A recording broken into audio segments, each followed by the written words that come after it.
Oi, gente, bem-vindos ao Quero Jobs. Eu sou a Renata Chá e hoje a gente vai conversar com a Cira Ramos, que é uma multiartista, atriz, dubladora, locutora, diretora, produtora, preparadora de elenco e educadora. Vamos falar sobre atuação, desafios na produção, dublagem, locução, como fazer isso de casa, como que a ética pode alavancar suas oportunidades e muito mais. Então fica aqui até o final, já aproveita para curtir o vídeo e compartilhar nos grupos de WhatsApp, porque isso ajuda muito na nossa missão de que cada vez mais esse conteúdo chegue a mais pessoas. Então papel e caneta na mão e boa entrevista. Cira, bem-vinda, muito obrigada por ter aceito o convite. Obrigada a você, Renata. Para mim é uma honra, um prazer estar aqui. Eu acho que quanto mais a gente estiver conectado nesse nosso mundo pandêmico, eu acho que faz um bem danado, né? Eu acho que a gente só tem a ganhar com essas trocas. Com certeza, Cira, é um momento da gente se aproximar enfim, aumentar ainda mais o diálogo, né? Buscar conexão. Com Cira, certeza. eu queria saber de você, né, como é que foi o início da sua trajetória? Como é que você chegou aonde você está hoje, né? Eu sei que hoje, como eu disse, você, enfim, trabalhou muito como atriz, hoje você faz dublagem, locução principalmente, dá aulas, tal. Eu queria saber como é que foi lá no começo para você dar os primeiros passos e superar quais foram as dificuldades que você encontrou, o que você teve que fazer para poder seguir essa trajetória. Renata, foi muito. Eu era muito menina, né? Muito novinha, e eu era uma criança extremamente tímida, muito solitária, muito tímida.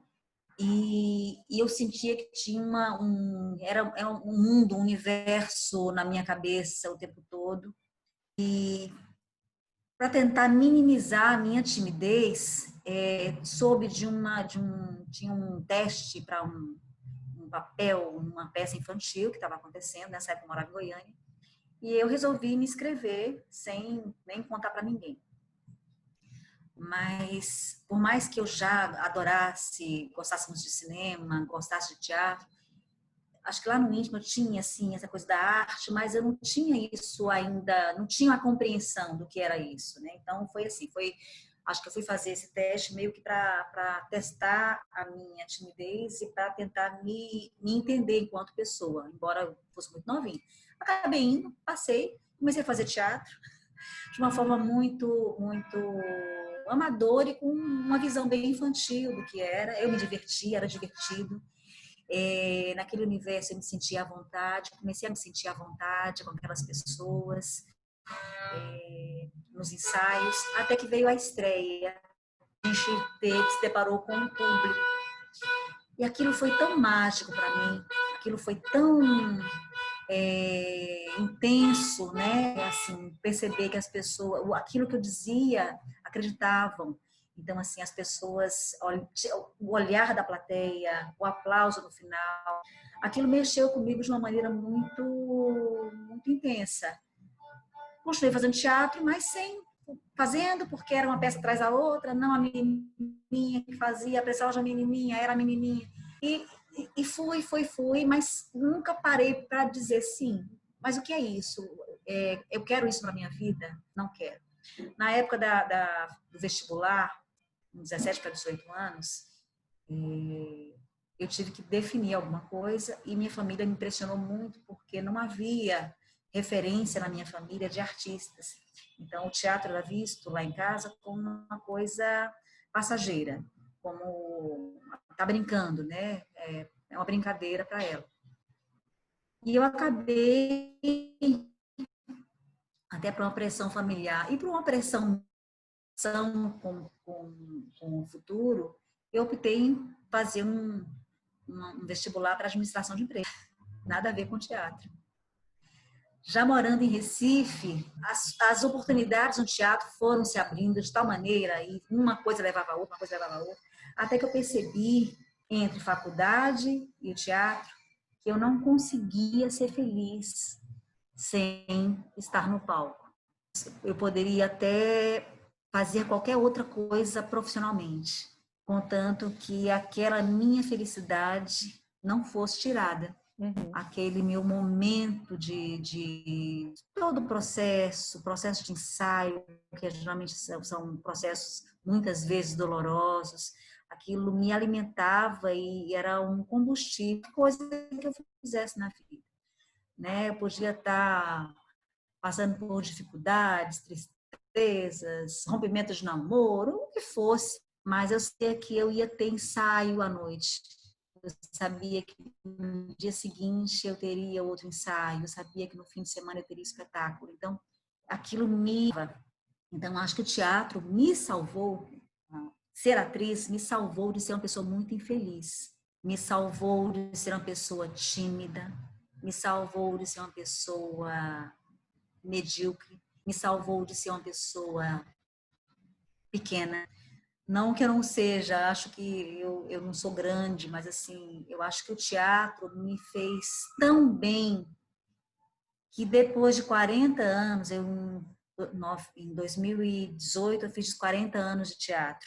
Mesmo agora, depois de 40 anos de trajetória, eu continuo dizendo sim para o teatro, sim para a minha vida de atriz. E com tudo o que veio junto, né? Com todas as possibilidades que vieram, né? Que é dar aula, que é preparar elenco para filme, que fazer locuções, fazer dublagens, fazer documentários, cinema. Cinema eu fiz muito pouco, mas é um prazer também. Fazer publicidade, o que for, utilizando a minha função de atriz, me dá uma felicidade enorme, me dá uma sensação de contribuição. Eu acho que na vida a gente precisa encontrar um sentido, né? Uma missão. Então, parece até meio ególatra da minha parte, mas assim, minha missão talvez seja essa. Me faz feliz e eu sinto que eu contribuo com a felicidade das pessoas e com o bem-estar das pessoas. É muito bom, no final de um espetáculo, ter, sabe, alguém que você nunca viu na sua vida chegar e dizer, olha, como foi importante assistir esse espetáculo, como foi bom lhe ver em cena, ou ter um retorno de um aluno, feedback, olha, como foi bom ter você como professora, como eu aprendi com você, como foi bom trocar com você. Enfim, eu acho que são essas coisas que fazem sentido, sabe, Renata? E sou feliz. Né? Você perguntar, é realizada? Não, ainda espero realizar algo maior, ainda estou atrás de alguma coisa para que me dê essa sensação, mas são quase 50 espetáculos de teatro, são muitos trabalhos de vídeo, são muitas, enfim, são muitos trabalhos e cada um que eu fiz, independente de ter sido sucesso ou não, me fez com certeza uma pessoa, uma cidadã, uma pessoa, uma artista melhor. Então, hoje, aos 54 anos, eu digo que eu sou uma pessoa, com certeza, 100% de certeza, melhor do que eu seria se eu não tivesse tido a força de vontade, de independência de qualquer pressão, e foram muitas as pressões, eu não ter, acho que essa obstinação pelo teatro e por ser artista me fez uma pessoa muito melhor. Com certeza. E eu acho o que me chamou a atenção muito na tua fala agora no final, essa coisa da pessoa ser realizada, ao invés de ser alguém que tem sucesso ou que está feliz, é uma pessoa que não tem mais nada a realizar. Então, me chamou muito a atenção de uma forma positiva isso, achei bem interessante. Cira, eu queria saber para você, saber de você, na verdade, como que você começou? Você começou atuando, então, e foi em companhias, foi no teatro, imagino, ou como é que foi a transição depois para o audiovisual? Assim, indo para a carreira profissional mesmo, como é que foi essa transição, esse movimento? Não, no início eu comecei com o teatro que a maioria começa, né? Com o teatro amador, aí depois fui fazer cursos, óbvio, né? Que acho que isso dá muito. Quando eu me reconheci atriz, né? estou atriz, claro que aí você tem que mergulhar, você tem que ser obstinada na sua formação em todos os níveis, né? Assim, você tem que estar o tempo todo estudando, lendo, se informando e etc. Isso é fundamental. Desde cedo, desde muito cedo, eu tinha um grupo de teatro no início, mas lá atrás, que nem existe mais, deixou de existir, inclusive nos anos 80. Mas aqui em Recife, eu participei de muitas companhias, mas eu sempre fui uma atriz muito independente. Por exemplo, houve ocasiões em que eu estava em cartaz com 3 companhias diferentes, ou produtoras diferentes, né? Eu sou da uma geração que viu a profissionalização iniciar aqui em Recife, né? Da sindicato, a gente começar com associação, depois passou a ser sindicato. Então, eu trabalhei muito com diversas companhias, diversos coletivos e produtoras. Não pertencia ou não fiz parte de um coletivo. Hoje em dia, nos anos 80, havia muitos coletivos, a gente chamava de grupos de teatro. Agora, voltou muito forte também esses coletivos, né? Até porque é uma forma, acho que a gente está com tanta dificuldade dessa produção, do produtor profissional que chega e faz a grande produção. A gente perdeu um pouco isso do final dos anos 90 para cá. A gente tinha mais, né? Grandes companhias, grandes produtoras que produziam os espetáculos e os atores iam, eram alguns convidados, outros entravam através do teste. Isso a gente não tem mais. Acho que deve ter grandes companhias mais profissionais, mas assim, tá raro ver, inclusive em São Paulo, né? Hoje em dia, os coletivos retornaram, né? Grandes coletivos, grupos que estão aí já com a trajetória de 20, 30 anos, que é maravilhoso. Mas eu nunca fiz parte. E não houve transição, sabe, Renata? Foi quase que natural o trabalho de atriz em teatro leva para sei lá, vai fazer uma publicidade, faz um documentário. Então foi uma transição, ou melhor, eu não quero falar a palavra transição. Foi uma consequência, foi muito consequência. Eu nunca me coloquei como uma atriz de teatro, ou uma atriz de publicidade, ou uma atriz de cinema. Eu sou uma atriz. A linguagem é aquela. Então, naquela linguagem, você se adapta àquela linguagem. Mas eu sou uma atriz que faço qualquer trabalho, né? A depender da direção, a escolha da produção, a escolha do... Enfim. Mas eu sou uma atriz, ponto. Os trabalhos que surgem para essa atriz, aí são vários, podem ser vários. O que eu acho que é importante a gente sempre reafirmar, Renata, e eu acho que eu coloco muito isso para os alunos, inclusive, para jovens atores, é que quando você resolve ser ator, eu acho que você tem que estar muito aberto para as linguagens. Porque eu vejo muito ator e atriz que vão buscar o teatro ou curso de iniciação teatral porque querem fazer malhação, querem fazer Globo, ou querem ser descobertos logo e querem fazer cinema. Tem atores que só fazem cinema? Tem, acho ótimo. Tem atores que só fazem televisão? Tem problema. Tem atores que só fazem teatro? Também sem problema. Acho que é uma questão de escolha. Acho que pode ser uma escolha. Mas eu acho que se você ama a profissão de ator, acho que você tem que estar aberto e se preparar ao máximo que você possa fazer a transição que você quiser fazer, dependendo do momento, da oportunidade que surgir. Mas é isso, eu acho que eu sou uma atriz e ponto. Acho que então, ao invés de transição, seria um transitar entre, né, essas diversas... Transitar entre... Legal. Exatamente. Transitar linguagens que a nossa profissão nos oportuniza. Sim. Né? Eu sei que nem sempre é fácil.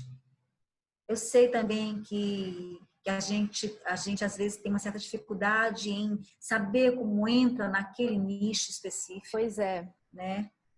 E aí, existe realmente assim. Da tua fala, me parece que é justamente esse se colocar à disposição do trabalho que vier, porque para você me pareceu que veio de um trabalho de publicidade que você fez e começou a ter contato com pessoas talvez do audiovisual e que indicaram para um outro trabalho E aí assim foi indo, né? Ao invés de se fechar num universo e tá o trabalho, que pode ser também uma escolha, né? Mas digo, para quem está tentando começar e quer chegar talvez em alguma frente, muitas vezes, ao invés de ir diretamente no, sei lá, no audiovisual, talvez o caminho seja uma publicidade, ou não se fechar para os dois, não sei, estou pensando alto aqui.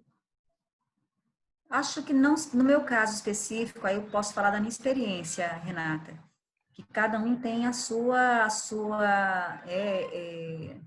enfim, a sua escolha, né, e a sua, enfim, seus caminhos, mas assim, eu sempre busquei não me fechar, Legal. me preparar, sempre estudar, me preparar, ler muito, estar sempre antenada, o mais conectada possível com tudo, mas me deixando aberta para as possibilidades. Surgiu um trabalho, e sempre vai acontecer. Isso você pode ter 20, 30 ou 80 anos. Sempre bate, o primeiro momento é a insegurança. Não sei fazer. Não sei fazer. Mas a gente tem que se colocar, peraí, não sei fazer por quê? Se eu ainda nem fiz. Né? Então, eu acho que o mais importante é que a gente deva fazer esse trabalho que você está fazendo agora. Se você é inteira no que você faz, se você coloca a sua inteireza no que você faz e você tenta buscar o melhor que você consegue, o melhor possível do que você está fazendo, eu acho que isso de alguma maneira vai repercutir em alguma coisa. Alguém vai te observar. A gente está sempre sendo observado. A gente está sempre sendo notado. Claro, as oportunidades não vão surgir para todo mundo. Mas isso em qualquer profissão. Em qualquer profissão. A minha profissão, que eu digo que eu sou bipolar, né? Que eu sou atriz e sou administradora. Eu como gestora, eu passo também por desafios e obstáculos e nem sempre eu tenho a oportunidade que eu gostaria que tivesse. Mas, enfim, mas eu posso tentar ver se eu faço o melhor possível enquanto gestora, porque de alguma maneira a minha qualidade do meu trabalho, ele vai ser observado, ele vai ser percebido. E como atriz a mesma coisa. Eu acho que se você é inteira do que você faz, se você se empenha para fazer o melhor possível naquele trabalho que lhe deram, isso de alguma maneira vai reverberar em alguma coisa, né? Enfim, pode ser a plateia que assistiu e gostou, pode ser o diretor do filme que de repente viu você, ou pode ser aquele produtor de elenco que ouviu falar em você, mas não sabe quem é, aí ficou curioso, foi lá, deu uma pesquisada e viu e te chama para um teste porque acha que você tem um perfil. E também cinema é muito perfil, né? Isso a gente tem que levar sempre em consideração. E ter isso com tranquilidade, tá entendendo? E outra coisa que eu acho que é muito importante que a gente trabalhe, e às vezes é difícil falar isso para um jovem ator, é que a gente precisa criar um couro muito grosso. Couro que eu digo é pele grossa, couro, né, bem nordestina, porque a gente vai ouvir muito não. Existem mais nãos do que sim, né? São muitos nãos. E o não significa que você não é competente. O não significa que você não tem talento. O não significa nada, a menos que você queira. Então, não queira. Não, o não que lhe deram não é um não para você, não é a negação do seu trabalho. É porque você ali tem outra pessoa que se adequa melhor ou está melhor para aquele papel, para aquele personagem, se encaixa melhor. Isso em cinema e em televisão e em teatro também, né? Mas isso não te diminui enquanto profissional, enquanto artista. Então a gente tem que ter muito essa tranquilidade de saber que as coisas não são para a gente, não são assim, sabe? Não nos diminui, né? Pelo contrário, eu acho que quanto mais teste e quanto mais não a gente leva, Mas a gente vai ficando, sabe? Até o ponto desse não nem sofrer, a gente nem sofre mais com esse não. Um sim, um dia chega. Não, não, olha, o não a gente já tem de saída, né? Vamos buscar o sim? Eu acho Com que tem que ser certeza, isso, e ter essa tranquilidade mesmo. com certeza. Uma ótima orientação, um ótimo lembrete, né? Exatamente. Cira, você fala bastante, né, na tua trajetória que você atua como atriz. Eu daqui a pouco vou te fazer perguntas mais relacionadas com o teu lado diretora e preparadora de elenco. Mas tem uma coisa que me intriga bastante quando você traz o lado tanto da locução quanto da dublagem, porque eu acho que o fato de você morar em Recife e trabalhar até hoje ativamente com isso desmistifica bastante a questão de que isso está muito mais ligado a um eixo Rio-São Paulo, talvez, ou enfim. E eu queria que você me falasse um pouco sobre, enfim, como é que foi para você, como é que se ingressa nesses segmentos e como é que esses segmentos estão lidando agora com o estar em casa, né, que não é possível ir para o estúdio fazer os trabalhos, quais são as oportunidades que aparecem, como que alguém que quer começar a trabalhar nesses segmentos pode fazer, enfim, queria que você comentasse um pouquinho sobre isso, por favor. Em relação à dublagem, a gente realmente é um pouco mais complicado, porque eu acho que fica muito realmente eixo Rio-São Paulo, dublagem. Tá, Dublagem profissional, etc. Então, assim, eu fiz dublagem, mas nunca cheguei a ser uma profissional de dublagem. Trabalhei algumas vezes, fui chamada por várias ocasiões, isso muito anos 90, início dos anos 2000, mas assim, eu precisava realmente estar em São Paulo entendi. para poder me dedicar à dublagem, né? Porque tem uma questão toda de direção, etc. Enfim, então, a, as grandes produtoras que trabalham com linguagem realmente ficam a questão de localização mesmo. Então, não é possível, né? Rio e São Paulo mesmo. Né? Eventualmente, claro, como eu te falei, estou sempre aberta, então, eventualmente fiz e faço, e se me chamarem novamente, faço, com o maior prazer do mundo. Em relação à locução, aquilo que eu te falei, eu nunca me pretendi, né, com aquele padrão de locução, bem, né, a voz, até porque minha voz é uma voz muito, tem um registro muito, como é que fala? Doce, jovem, né? Às vezes parece mais, né? Então, às vezes funciona para coisas mais diferenciadas. Então, nisso, até porque o mercado de locuções para spots de rádio, para que são publicidades, né, feitas para rádio, específicas para rádio, às vezes prefere diversidade mesmo, né? Não querem mais o padrão, querem pessoas que falem de uma forma diferente. Então hoje você escuta muito locuções que são locuções muito mais que percebe a atuação de atrizes e atores, né? A voz sem aquele padrão de locução formal, né? Que a gente já se habituou.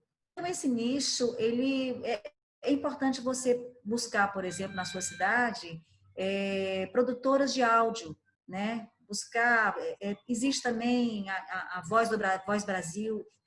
Você procurar na internet, você vai ver, tem assim, tem produtoras só de áudio. Então, de repente você tem interesse, manda um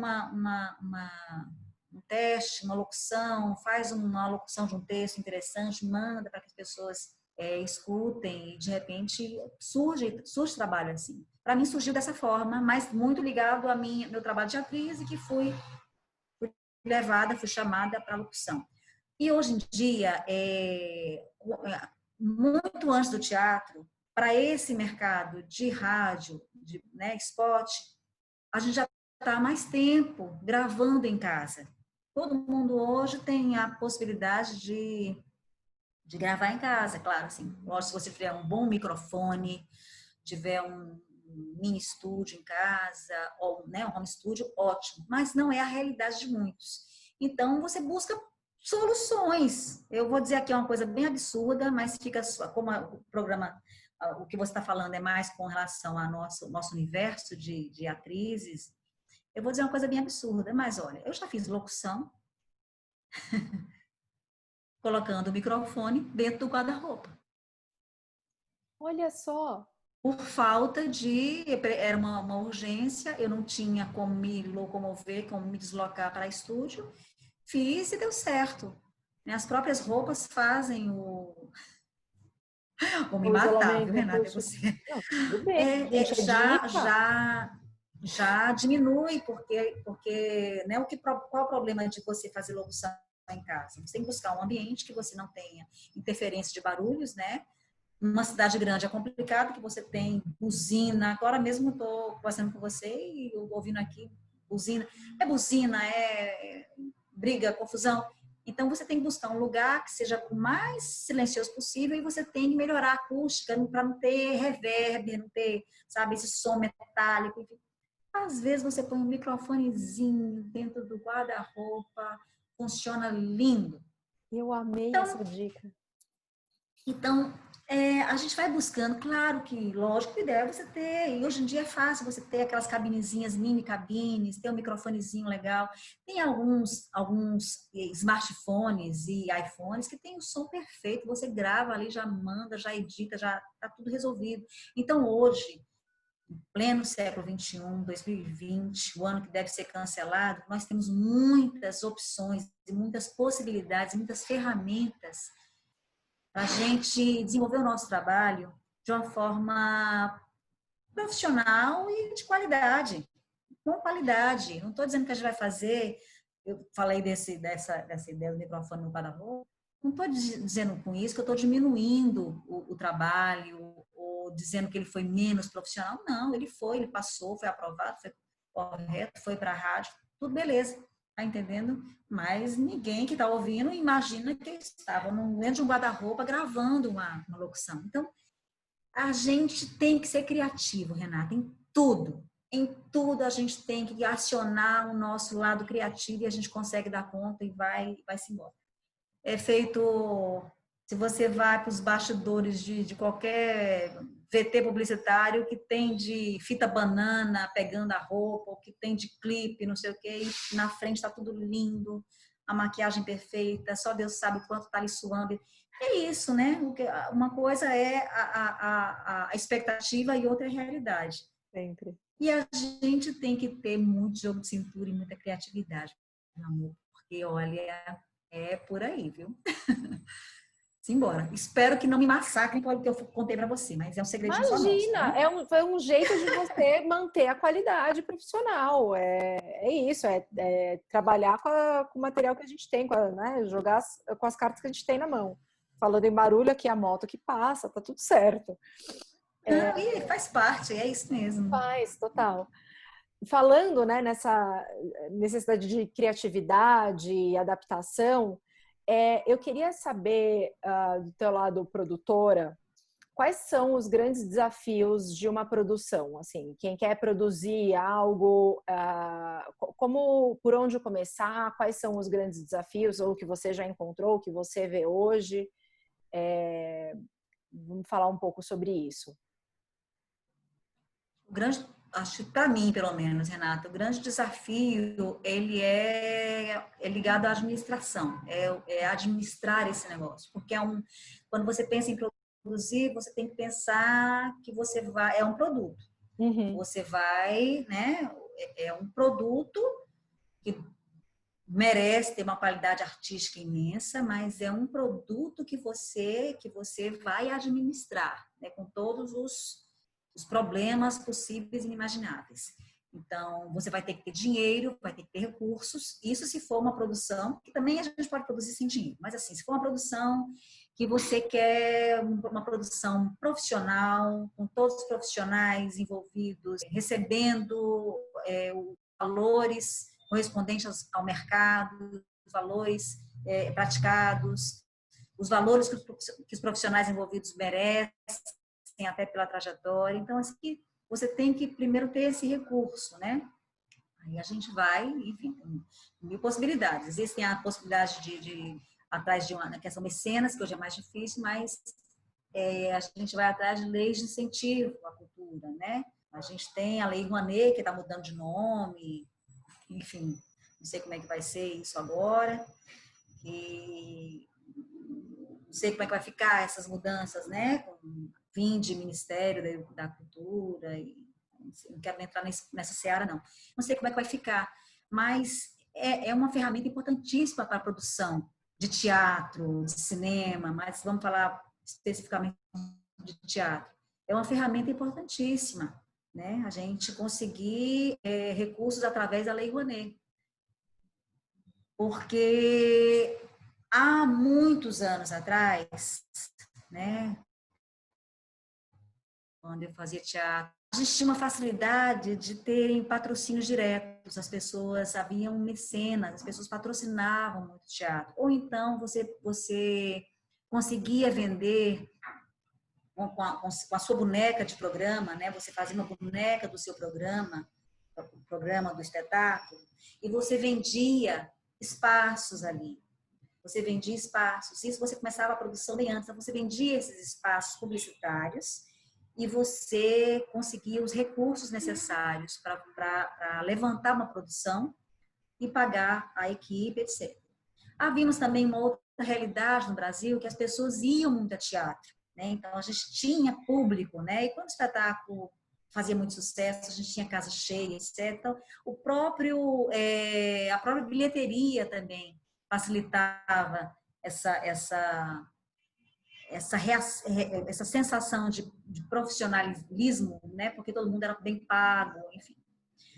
Mudou tudo, né? O Brasil mudou, a nossa realidade mudou, a gente hoje tem um desafio muito grande de levar público ao teatro, é um desafio levantar uma produção, a gente acaba ficando um pouco dependente dessas leis de incentivo, desses fomentos à cultura, de alguma maneira a gente precisa, né? Enfim, mas eu não sei se respondi a sua pergunta, Renata, era mais para, enfim. Agora, eu acho que também você pode produzir um espetáculo sem esses recursos. Quando eu fiz 40 anos de teatro, e rapidinho, vou tentar ser breve, eu resolvi, eu saí pesquisando, eu queria estar no palco. Eu queria estar no palco para comemorar meus 40 anos de teatro. E eu busquei muito textos, pesquisei muito, e nada de assim, não encontrava um espetáculo, um texto que eu protagonizasse de fato, assim, que eu tivesse realmente um protagonismo que eu queria, falando coisas que para mim estavam muito importantes, seriam muito importantes falar, né? Vários assuntos. Um seria a questão da invisibilidade da mulher depois de uma certa idade, a questão da misoginia, sabe, o machismo que a gente enfrenta diariamente, as nossas dores, a vontade de estar em cena com personagens que eu nunca tive a oportunidade de fazer.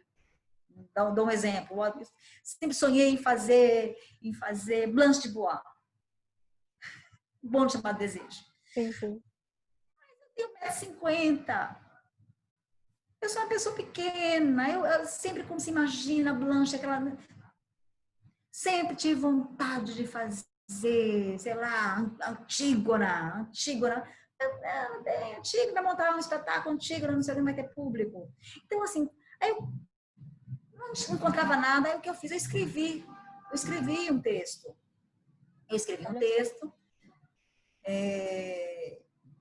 Já tinha tido um esboço dele lá atrás, e escrevi, chamado Próxima, que brinca um pouco com essa história até dos testes. Próxima, a fila anda, é a próxima personagem, é a próxima fala. Então, aí eu fiz uma coisa. Esse texto é tua estreia como dramaturga, né? Foi. Legal. Aí, pronto, eu estreiei como dramaturga. Aí eu escrevi. Tá, tudo bem, tô com texto. O que eu faço? Aí juntei, aí pronto, aí chamei uma pessoa queridíssima, que ela é uma diretora, atriz maravilhosa, Sandra Cossani, de Porto Alegre. Ela estava morando aqui em Recife, hoje ela voltou a morar em Porto Alegre. uma atriz maravilhosa, e ela topou dirigir, né? Ela é como eu, ela é atriz também, mas vamos dirigir. Ela dirige. Juntei uma turma e montei o espetáculo, muita dignidade, mas com os amigos queridos. Era o iluminador, que era meu amigo, era todo mundo amigo, todo mundo querendo, de alguma maneira, contribuir, e conseguimos não patrocínios financeiros, mas muito apoio, desde o figurino, a iluminação, a, a, a tudo, né? A impressão gráfica, ao design, tudo. A gente conseguiu, juntei gente de cinema para fazer direção de arte, juntei a turma e o espetáculo foi muito feliz, né? Ele aconteceu, foi muito feliz, teve um público lindo. Bom. 2020, iniciamos 2020 ganhando o prêmio de melhor espetáculo, o prêmio Coppergás de Teatro aqui em Recife, em Parabéns. Pernambuco, né, que é um prêmio pernambucano. Melhor espetáculo, melhor atriz, melhor iluminação, melhor música original, enfim. E foi um espetáculo, uma produção extremamente digna, juntando teatro e audiovisual em cena, sem patrocínio. Então, acho que também é muito assim, você quer? Você... É isso que você quer? Vamos ver como é que a gente consegue levantar essa produção. Vamos ver quem é que está comigo nesse barco, quem é que topa. E ser muito transparente. Assim, entrou dinheiro, todo mundo ganha, não entrou, não pode ter prejuízo, né? Ninguém teve prejuízo. E os cachês que nós recebemos, todo mundo recebeu. Participamos de muitos festivais com esse espetáculo, todo mundo foi pago. Ninguém ficou rico, mas assim, foi um espetáculo que teve uma dignidade, uma trajetória linda. Teríamos continuado agora, mas a pandemia realmente tirou um pouquinho a gente de tempo. Enfim, vamos ver se 2021 a gente consegue voltar, porque é um espetáculo que ainda está muito verde, ele ainda pede palco, né? Linda essa história. Obrigada por ter compartilhado, porque realmente acaba inspirando bastante, às vezes, um início, né? Assim, de não se colocar num lugar de depender de algum fator externo e simplesmente ir por onde dá e fazer pelo propósito, né? E não pelo resultado, enfim. Eu queria ligar isso com o teu lado de direção, né? E também já fazendo aqui um paralelo com preparação de elenco. Eu queria saber, assim, do ponto de vista de direção, de espetáculo, preparação de elenco, o que é, assim, fundamental para... O que forma, né, um diretor ou um preparador de elenco? Assim, como chegar nesse ponto, né? O que é que a pessoa precisa ter como base ou como olhar, ou enfim, o que é que acontece ali para se conseguir dar esse passo? Renata, aí de novo eu vou ser autorreferente, Por assim. Eu favor. acho que, no meu caso, eu sou atriz. Como eu te falei, sou atriz, ponto.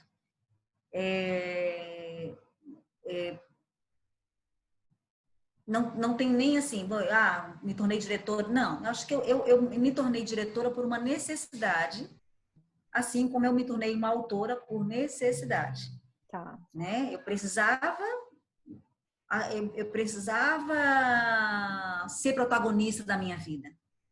Eu não podia ficar à mercê de algo que eu descobrisse não, então eu vou criar meu caminho. Então, eu precisei dirigir porque por uma necessidade mesmo, uma necessidade enquanto atriz de observar o quanto muitos atores não estão bem dirigidos. Então, no início, quando eu pensei na direção, seria mais uma direção de elenco. Eu tinha muita vontade, porque me dava agonia, sabe? Às vezes eu ia assistir espetáculo de queridos, e meu Deus, sabe? Não chega, não estou dizendo que eu sou uma grande atriz, não, mas eu acho que o ator ele tem que ser verdadeiro em cena, ele tem que estar com a verdade ali, independente do estilo de espetáculo, mas ele tem que estar com a verdade ali. Você, enquanto plateia, você tem que acreditar naquilo.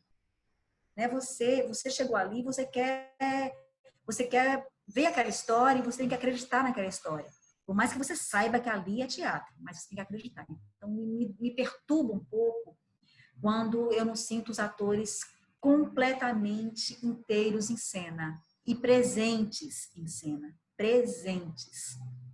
Eu falo presente, Renata, eu digo assim, é muito... Eu de cara vejo, quando o ator está em cena, ligado na deixa. Olha só. Eu percebo na hora, não me engana.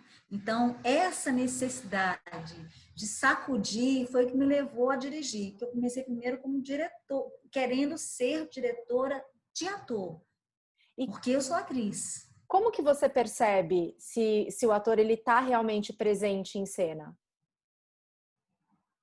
É um estado lindo, é um estado, ele está. Quando o ator está em cena, ele está, sabe, o personagem está ali, inteiro, ele tá, a respirar, você sente. Você já teve a oportunidade de ver um ator ou uma atriz e você não saber por que aquele ator lhe chamou tanta atenção e por que você se emocionou com aquela atriz? Certamente. E às vezes você não sabe nem explicar por quê, mas você acreditou naquela pessoa. Você Tá. acreditou ali. E você só acredita no ator quando ele está inteiro. Se ele não está, é muito nítido. É muito claro quando o ator está ali. Pode estar correto, pode estar, sabe? Ele pode estar ali muito correto. Ele pode estar ali incrível. Você, poxa, mas não, alguma coisa não foi. Ele, poxa, fulano tá bem, ele está bem, mas não sei o que é que eu não consigo. Ele não se conecta. Então, acho que a presença, quando o ator está presente, ele está conectado inteiramente com a plateia.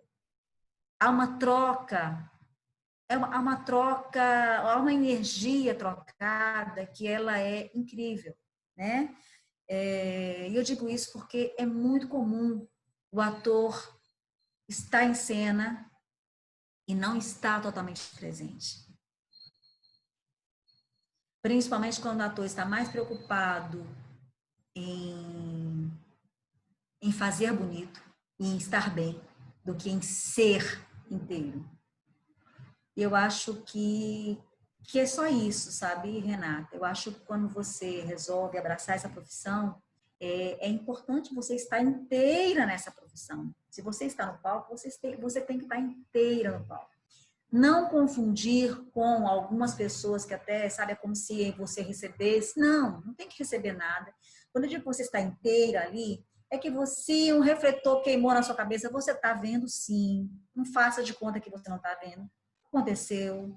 Você percebeu que alguém na plateia tossiu. Você ouviu um celular tocando, sabe? Você está ali, você está vendo, está presente. Você está vendo tudo e sentindo tudo que está acontecendo.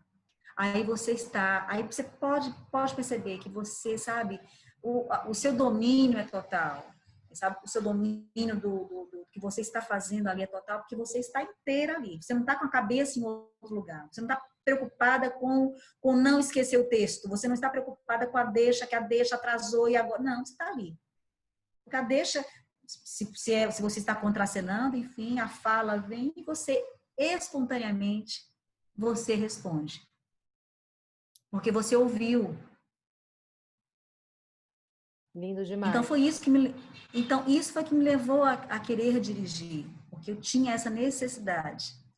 E não me levou só a dirigir, como me levou também a atuação para cinema, para preparação, como também para dar aula. Porque é isso que eu busco no outro, assim, o inteiro seja presente, reaja a mim, reaja ao que está acontecendo, enquanto personagem, lógico, mas reaja ao que está acontecendo. Não adianta vir com um show, sabe? Tem, jovens atrizes que acham qualquer coisa vertem lágrimas. Sim, não adianta, lágrima, sabe? Todos nós podemos chorar, alguns têm mais facilidade, outros não, mas não é isso que vai emocionar. Não é a lágrima abundante da atriz ou do ator que vai emocionar quem está assistindo. E sim, a verdade naquele olhar. Pode não ter uma gota não ter uma lágrima. Mas ali foi inteiro, aquele texto foi dito com toda aquela verdade daquele momento. A pessoa ali inteira. Então, aquilo vai emocionar, aquilo vai chegar, sim, naquela plateia. E aquela pessoa que saiu de casa, tomou banho, se perfumou, se trocou, foi para a bilheteria, comprou ingresso, entrou, sentou. Aquela pessoa, de alguma maneira, vai ser tocada e aquela pessoa vai querer voltar para o teatro. Porque entrou, porque, sabe, ela entendeu a magia, ela foi captada por essa magia. Aí foi isso. Dirijo por necessidade. Porque procuro. E outra coisa, Renata, eu não posso esperar que me chamem para o projeto do outro. Eu não posso esperar, eu com 54 anos de idade, nunca fui uma mulher bonita, nunca fui uma melhor atriz, nunca fui nada, sabe? Então, eu não posso ficar parada. Se não tem texto para mim, eu escrevo. Se eu não estou concordando com a direção, eu vou dirigir. Se ninguém me chama para nenhum projeto, eu vou produzir. Maravilha. E a gente tem que lembrar que a gente tem que ser protagonista das nossas vidas, porque a gente não pode ficar... Os nossos sonhos, só nós podemos realizar. A gente não pode esperar que... Se eu sonho com isso, eu não posso esperar aqui sentada que alguém vai chegar uma pessoa que eu sou tão maravilhosa que alguém vai me descobrir. Não, eu vou fazer. Tem uma coisa... que Mônica Martelli, né, que é maravilhosa, atriz, ela fala muito, ela já repetiu muitas vezes isso. No dia que ela escreveu Os Homens São de Marte, né, no dia que ela escreveu, que ela foi produzir, que ela foi tentar, não aconteceu. Porque até então ela tentava, fazia pontinha ali, fazia não sei o que ali, fazia, sabe? Sempre porque é muito alta, porque é muito magra, porque é muito não sei o quê. A gente sempre tem, né? Vão querer colocar a gente em algum lugar, né? Porque não, porque é muito velha, ou porque é muito jovem, ou porque é muito feia, ou porque é muito branca, ou porque é muito morena, ou porque é negra, porque não, queria negra, é branca, não queria negra, é velha, queria jovem, é jovem. Então, sempre assim. Então, acho que vai ficar nessa. Tudo bem, se for a nossa praia, se a gente quer, é uma escolha. A gente pode também ficar. Como eu te falei, são muitos nãos para chegar a um talvez ou um sim. São muitos nãos. Sim, mas enquanto os nãos estão acontecendo, a gente não pode tentar uma coisa? Uma brincadeira aqui, uma coisinha ali? Tá entendendo? Acho que a gente pode buscar. Até para a gente descobrir do que a gente é capaz também, né? Porque às vezes a gente não sabe do que a gente é capaz.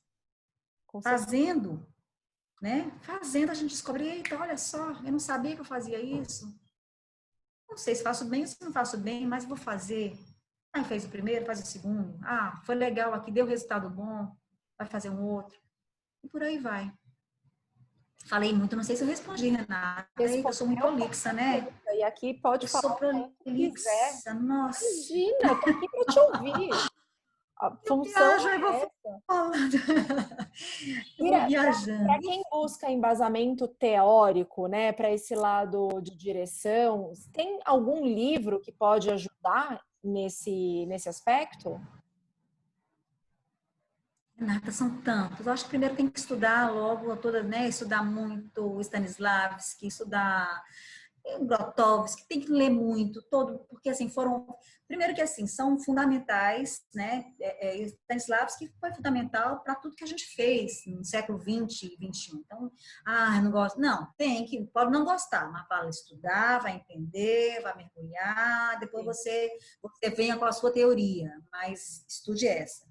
Né? Eu acho que e todos os Grotowski, aí vem para Boal, vamos estudar um pouco o Teatro Nacional, todos que vieram antes da gente, ler muito. Eu gosto muito do Peter Brook, eu acho que ele traz uma coisa muito legal ler Peter Brook, porque a gente vai descobrir muita coisa. E não acho que tenha fórmula, eu acho que são muitos os livros, até ler textos teatrais nos ajuda a encontrar um caminho interessante de direção. E também estudar muitos diretores que são referências, né? A forma como trabalha, como aborda o trabalho, como aborda o ator, como lida com o texto. Eu posso até depois mandar para você alguns, porque agora não me vem muito um livro específico, não, mas eu posso lhe mandar uma relaçãozinha. Muitos livros me fizeram me fizeram muito bem, assim. Não, Eu manda coloco assim que muito. eu disponibilizo Ah, depois aqui. Vai ser ótimo para quem está buscando certo, um livro certo. aí. Mas E gosto muito de Peter Brook, viu? Gosto muito de ler Peter Brook, leio sempre e passo alguns anos, aí volto a ele, aí passa uma década, volto a ele, enfim. Mas são muitas referências.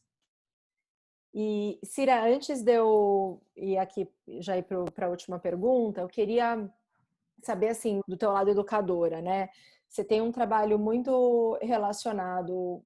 Primeiro, eu acho incrível como você pegou o que era para ser uma pseudodiversidade, que é ter uma formação mais ligada a um lado não artístico, administração, converteu isso para o seu meio de paixão, né? E aliou isso com a gestão artística, de espaços artísticos. E o teu trabalho como educadora está muito ligado também, não só à interpretação, mas à ética, né? À economia criativa, à produção cultural. Eu queria que você me contasse um pouco mais desse trabalho e daí depois eu faço a última pergunta, por favor. Como eu te falei, a formação é contínua, né? Então, não paro. Então, assim, curso de ética na gestão cultural, fiz um curso muito interessante pelo MINC, só de economia criativa. Então, eu estou sempre, né? Acho que porque eu sou bipolar, né? Como eu sou, como você falou, eu sou administradora e sou artista. Então, eu tenho que estar sempre buscando conexões, né? Onde essas duas áreas que aparentemente são tão díspares, onde é que elas podem se juntar, né? Na verdade, até te falei no início que eu acho que teatro é importante para todas as profissões, né? Porque a gente, a partir do momento que você se conhece, você também se desperta para conhecer o outro e teatro nada mais é, ou melhor, sendo bem resumindo, teatro o estudo do ser humano, né? Acho que é um pouco isso, você estudar o ser humano. A questão da ética na produção cultural e na formação de atores, atrizes e, enfim, de todos os segmentos ligados às artes cênicas, eu acho que é fundamental, sabe? Fundamental, e eu bato muito nessa tecla, porque é uma área de muitos egos. A gente tem muito ego, né? Então as pessoas às vezes confundem um pouco, assim. Acho que existe uma necessidade tão grande de acontecer, de fazer, de se realizar, que as pessoas vão esquecendo um pouco a trajetória delas, a trajetória dos outros e perdem um pouco a mão, assim, né? O quanto é importante que a ética faz parte de tudo. Por exemplo, se você pensar na questão de direitos autorais, Uhum. né, tudo que está ali envolvido numa obra, desde um cuidado com a música, se é uma música original para aquele trabalho, se é uma sonoplastia composta, se vai utilizar alguma referência musical ou qualquer coisa, tudo isso tem que estar muito bem resolvido, né? Você entrar em contato com você tem que ter autorização de todo mundo que está envolvido. Então, isso só para início de conversa. Mas a ética está em tudo. Você vai começar a ensaiar com uma equipe, a forma de se comportar, a ética no horário. Isso eu coloco muito com os alunos. Não adianta você achar que você é bom ator, que você é um bom profissional, se o ensaio está marcado às 7 da noite, você chega às 8. Você deixou de ser ético com a equipe que está às 7 horas esperando, né? Então, se a aula começa às 7, os meus alunos têm que estar na sala de aula preparados, não só na sala de aula, eles têm que estar com a roupa trocada, a roupa de ensaio, eles têm que estar organizados, alongados, aquecidos vocalmente, pelo menos 15 minutos antes, para que a aula comece às 7. Isso é ética. Isso é ética, né? Então, eu estou falando assim para a gente ter porque às vezes a gente fala ética como uma coisa tão distanciada do nosso dia a dia. Não, a ética está em tudo, né? use sua garrafinha de água, leve sua garrafinha de água para não usar o copo descartável, porque isso é uma questão ética também, a gente tem que pensar na questão né, desse material plástico que é descartado. Então, tudo isso, tá, a gente está falando da questão ética, de você ser um ser humano melhor, você ter cuidado com tudo, ter cuidado com seus pares, ter cuidado com seus colegas, você ser educado, você está, por exemplo, sempre ser uma coisa que é muito importante. No set de filmagem, você tem que saber se colocar muito bem. Você não pode interferir em trabalhos que não são seus. Se você está ali como atriz, você é apenas atriz. Não se envolva com mais nada. Você não tem que estar, a não ser que peçam a sua opinião. Se não pedirem, ali tem o diretor principal, tem o primeiro assistente, segundo assistente, deixa com ele, tem o continuista, tem o figurinista, tem o maquiador. A maquiagem, obviamente, foi um trabalho de visagismo aprovado pelo diretor.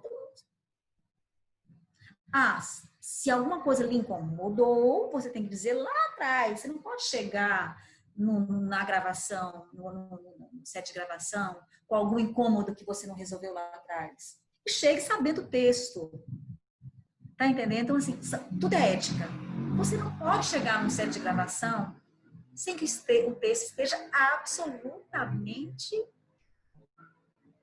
introjetado, entendido, decorado. Decorado, eu não gosto dessa palavra decorada, não, mas assim, você tem que estar ali inteira, você foi ali, você é profissional, você está ali para fazer o seu trabalho.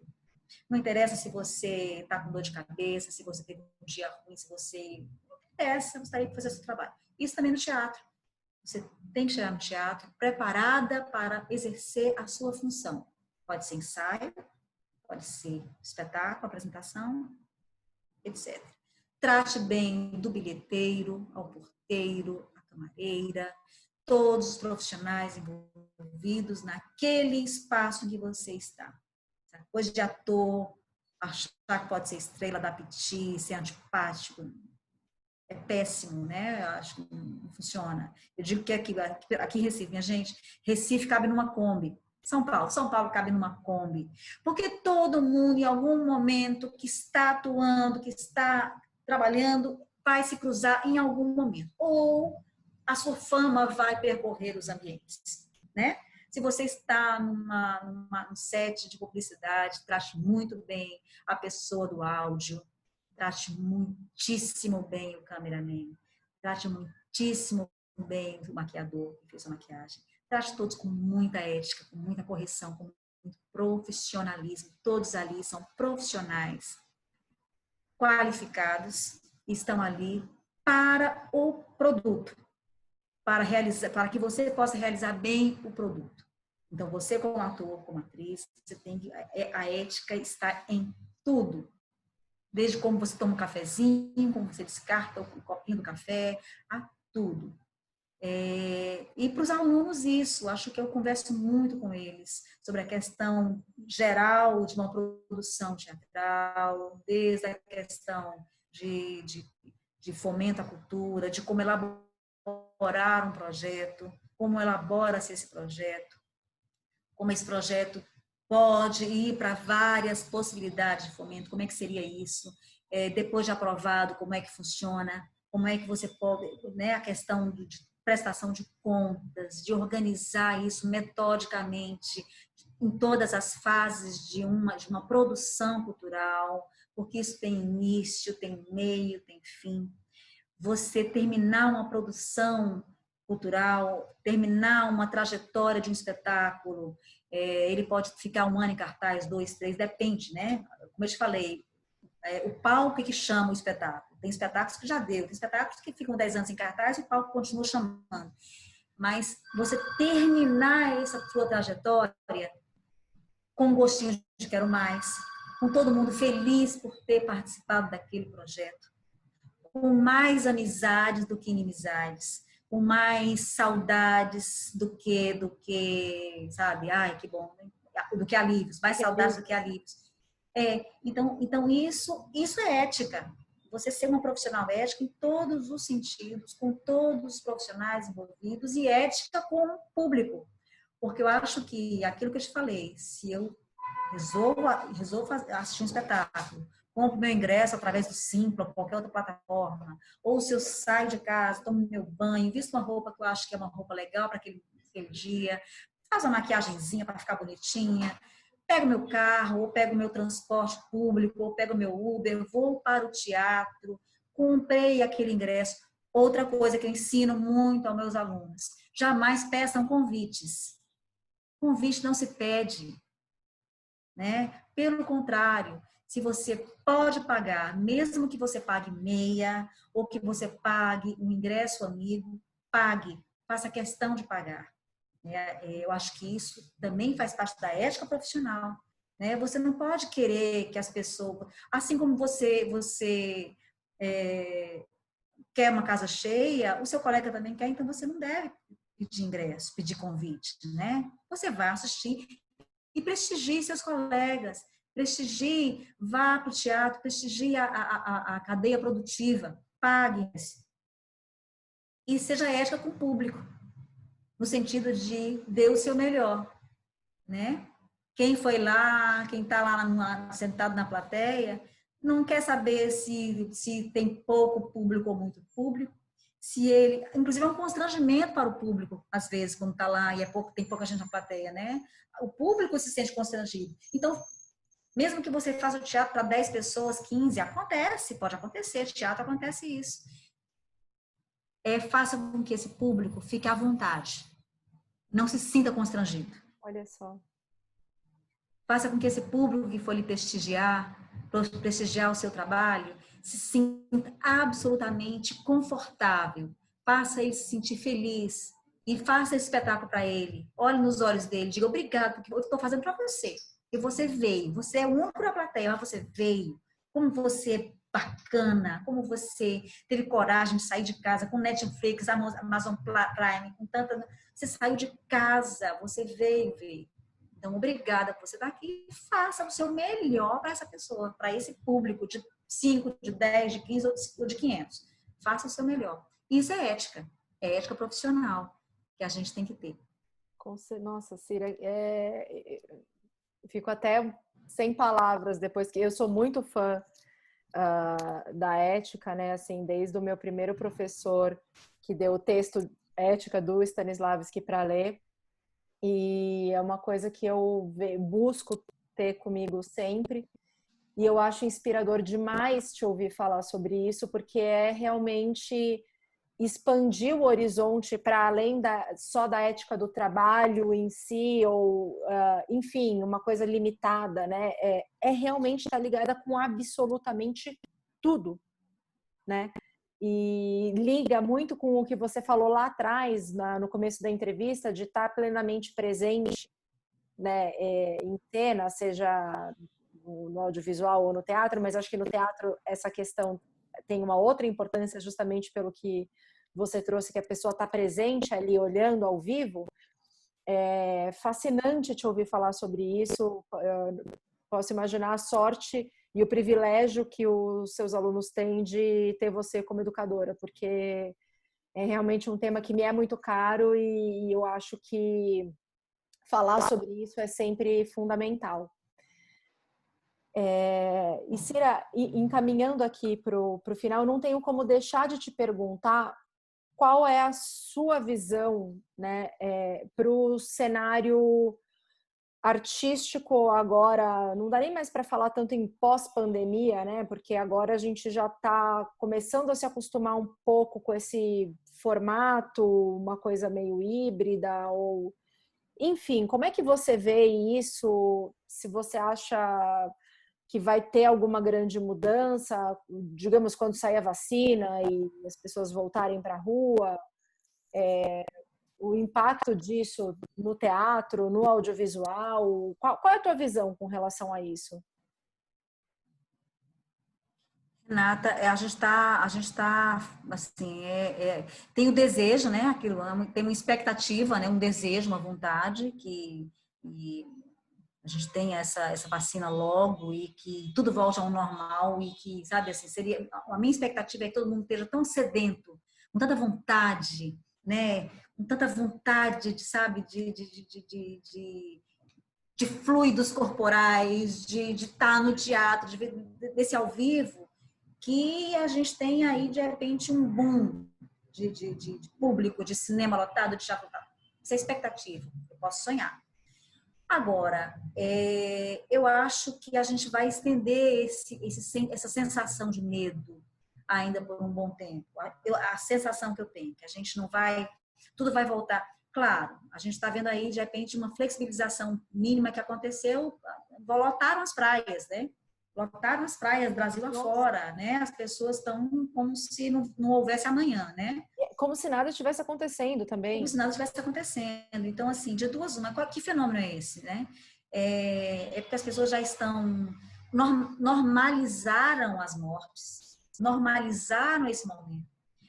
Ou é uma necessidade imensa de estar com o outro, porque ninguém aguenta mais, é muito tempo em casa, é muito tempo sem poder sair, é muito tempo só saindo estritamente necessário. Ou é uma coisa assim, um vírus que também está junto do Covid, tem outro vírus também, que é o vírus da apatia, da arrogância, da falta de empatia, da falta de ética, sabe, que está junto, não sei, então eu fico muito preocupada. Então, acho que nosso país, infelizmente, é até duro dizer isso, mas assim, acho que nós vamos sair muito mais lentamente desse momento do que outros países que já conseguiram baixar a curva e estão em outro momento, enfim. Mas vamos esperar por essa vacina. O que eu acho, sabe, Renata, é que desde que o mundo é mundo, ou pelo menos assim, teatro sempre existiu.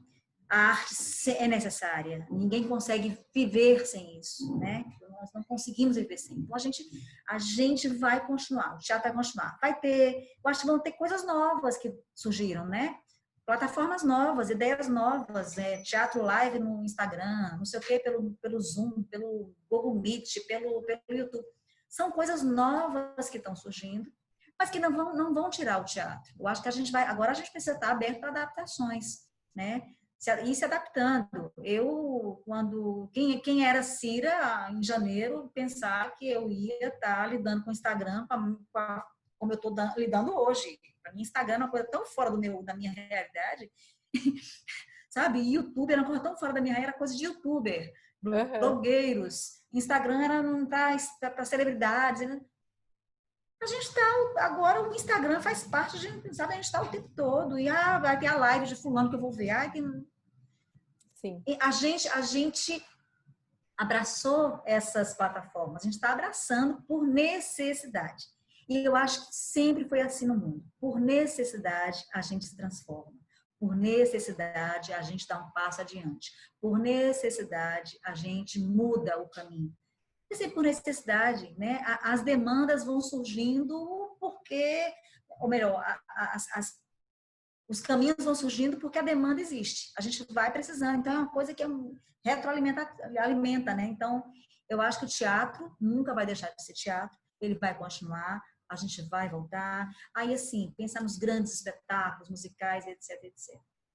Esse teatro que a gente já é mais intimista, que a gente já tem, sabe, com teatrinhos pequenos para 60 pessoas, 100 pessoas, que é o mais normal, já vinha como mais normal já de uns tempos para cá, acho que talvez mude um pouquinho, sabe? Talvez a gente vá fazer um teatro diferente, teatro em residência, teatro em lugares menores, teatro com poucas pessoas, enfim.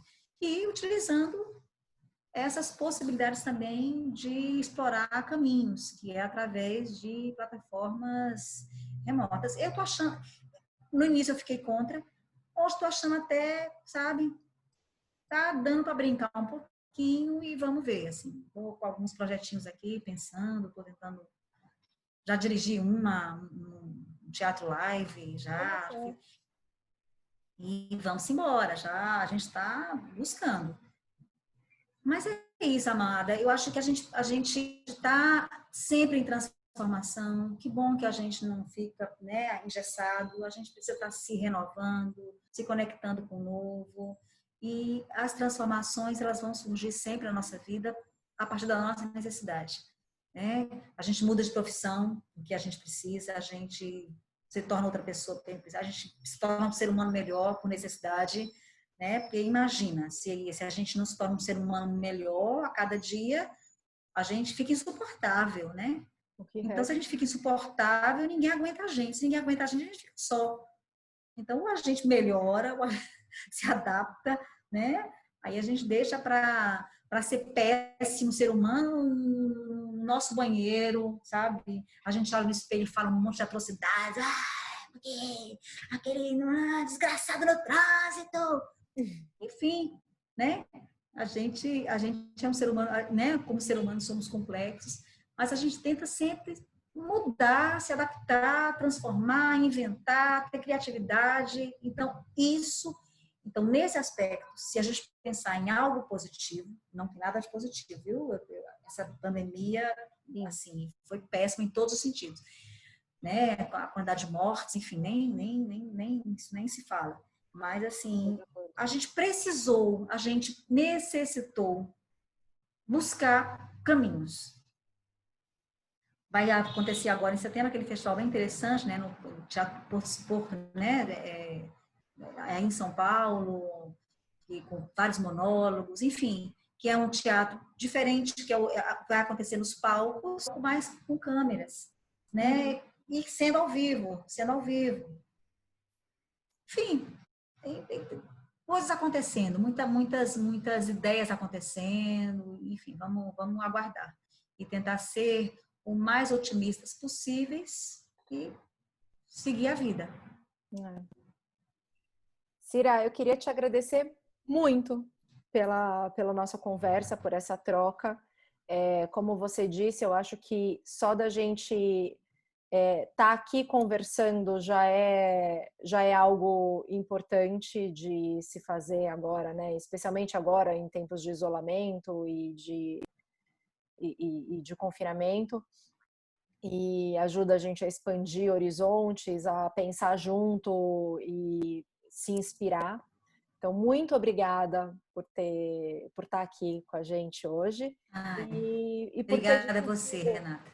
e por ter dividido a tua perspectiva, a tua trajetória, que com certeza vai plantar sementinhas em quem está ouvindo, e espero que ative várias caixinhas na cabeça para a gente conseguir pensar para além delas, né? Olha, Renata, eu te agradeço muito, é muito bom. Como eu te falei, só da gente estar independente da presença física, a gente poder se conectar de alguma maneira e conversar sobre arte, sobre teatro, sobre cultura, e não nos percebermos muito sós, né? A gente perceber que somos muitos e, de alguma maneira, estamos todos conectados e querendo muito que o mundo melhore, eu acho que isso já é um presente maravilhoso. E digo uma coisa, para quem quer ser ator, quer ser atriz, quem está no início de carreira, quem tem, sabe, tem esse sonho, essa vontade, eu acho que nós precisamos de um mundo com mais artistas. E a gente não pode ter medo, né? Nos colocam muitos medos, mas se a gente tem que lutar pelo que a gente acredita, pelo que a gente gosta. Eu acho que o mundo precisa muito, mas nesse momento o mundo precisa muito mais de atores, de atrizes, de bailarinos, de cantores. A gente precisa muito mais de pessoas sensíveis do que de outras profissões, sem querer diminuir nenhuma profissão. E se você percebe que você é feliz sendo atriz, é mais feliz, consegue ser mais feliz sendo ator, independente dos obstáculos que você vai ter, tente, vá, seja feliz. Porque você sendo feliz no que você faz, você vai contribuir muito com o mundo. De alguma maneira você vai contribuir. Viu? E agora, se você não se sente tão feliz assim, então vá fazer outra coisa, continue sendo sensível, vá assistir teatro, prestigie as artes, leia bons livros, escute boas músicas, vá ao balé e incentive seus filhos a amarem a arte, mas é isso. Mas se você quiser ser ator, quiser ser atriz, independente da sua realidade, do seu momento de vida, não abra mão disso não. O mundo está precisando de pessoas sensíveis e artistas. Acho que a arte salva o mundo. Com certeza. Afinal, é o que está nos salvando agora na pandemia, é isso. Livros, filmes, música. Eu acho que A arte salva. você está completamente certa, a arte salva. Cira, muito obrigada Obrigada. Pelo teu tempo. Espero ter contribuído um pouquinho. Eu sei que sou prolixa, falo demais, mas enfim, eu sou assim. Não foi um pouquinho, foi muito, viu? Muito obrigada. Um beijo enorme. Beijo. Boa sorte com o projeto. Obrigada. Nessa edição do Quero Jobs, conversamos com a multiartista Cira Ramos. Se você gostou da entrevista, curta e compartilhe para que mais pessoas possam assistir. Toda semana tem entrevista inédita aqui e nas plataformas digitais. É só procurar por @programa Quero Jobs, tudo junto. Até a próxima semana!